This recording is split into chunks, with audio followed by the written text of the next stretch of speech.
Hello and welcome to English Capsules. Today's capsule, get down to business. Get your coffee ready and let's get started. So, hello everyone, welcome again to another capsule. Today we decided to focus a little bit on vocabulary, but we are going to get into the business world, let's say. So, we are going to discuss or show you how some vocabulary related to the world of business, particularly, and a little bit human resources, well, many things go into this category, are used, and some interesting phrases and meanings that we have come across while preparing this episode. So, particularly today, we are going to focus on the expressions or the vocabulary related to interviews, getting hired, getting fired. I clarify this because we are going to have some other episodes on business. So, this particularly is going to be about that. We are going to try to go in like steps, like what happens like before getting the job, when you get the job, and then when you don't have the job anymore. And sorry, we're going to try to provide context for most of these words. So it's not that we're going to give you a definition, we're going to give you an example of how you Mm-hmm. use it. And as always, if you want more detailed information, you can go into the English Capsules, our Mm-hmm. Instagram account. You drop a comment there, and we're happy to share more information with you. Right. Or here below in the platform that you're using to listen to this episode. So, before you are hired, the first Mm-hmm. step is probably to take your CV or your resume to Okay. a company, right? So this is the document where you provide all the information that is relevant, your skills, your abilities, and your prior experience, right? Mm-hmm.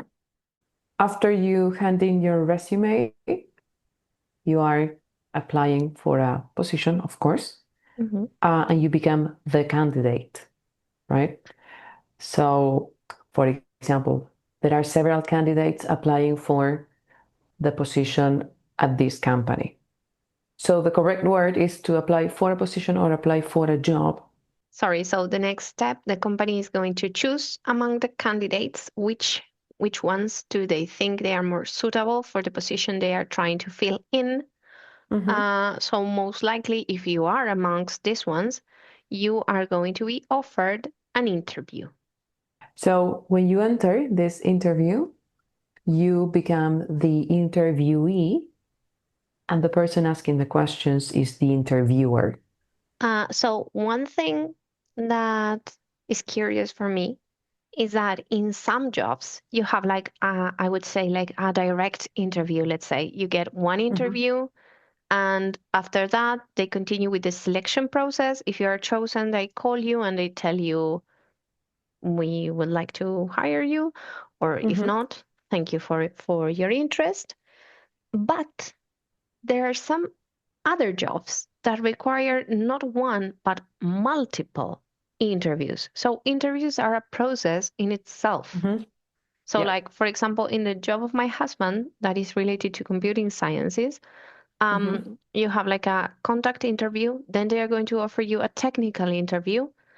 Yeah. Um, sorry, before you have a challenge, then you're going to have a technical interview, and then you're going to have the final interview. So it's like a process, very Mm-hmm. long process.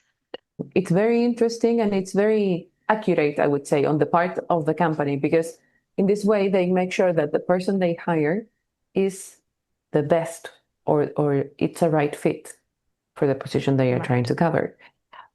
So the interview is in charge of a person from the human resources, and then the technical interview. People who are, yeah, in the technical area are in charge of that interview. So they analyze both parts because this is what they need to cover. Most likely in the last interview or the final interview before you decide if you accept the offer that the company is giving you or not, uh, Most likely you're going to discuss some benefits from your contract, and most likely you're going to discuss your salary. I was going to say that now it's becoming more popular, let's say, or more common to ask how much you will earn, how much you will make. Because in the past, it was rude to ask in an interview what your salary was. Now it's not rude. It's not rude anymore. It's like necessary because you need to analyze if you really want the job or not. Right. Maybe it's a good position, but the money is not so good, so it's not convenient for you. You need to find another job. Or maybe you have multiple offers because maybe you're doing different selection processes. So you're going to go with the one that is more convenient for your pocket. The conditions are good. If you like everything they are offering you, the next step is going to be to sign your contract. So in this point forward, you're going to become the employee and you're going to have an employer that is the company for which you're working. So if everything goes well, you are happily working for the company, but it can happen that things are not going so well. So you decide to quit. So if you say, I quit this job, it means that you, as an employee, are leaving the job. I quit my job. I will quit my job. I'm quitting. Very important thing, this is a decision of the worker, not of the company. Okay, then the company can fire you. Yeah. Okay, so in this case, probably you made too many mistakes or you're not so fit for the position that they offered. So in this case, they are going to fire you, which means that you are out of a job and you are between jobs. That's a common saying in English, right? Being between jobs, which is the same as saying you are unemployed. So the company firing you in a way is to say that the company is making you redundant. This is another way to say the same. To make someone redundant is that they no longer need you, so they fire you. I don't know you, but happily for me, I just quitted all my jobs. I was never fired. No, me neither, me neither. This is what we could come up with regarding vocabulary of hiring, firing, and the process of finding a job. If you think we have left something out, please do leave a comment with your example. Or with your question. Okay, so before we go, remember to subscribe if you haven't done it yet, give love to our content, and spread the word to help our channel grow. Also remember that you can rate our episodes and comment on each capsule. Activate the bell so that you know when our next capsule is out.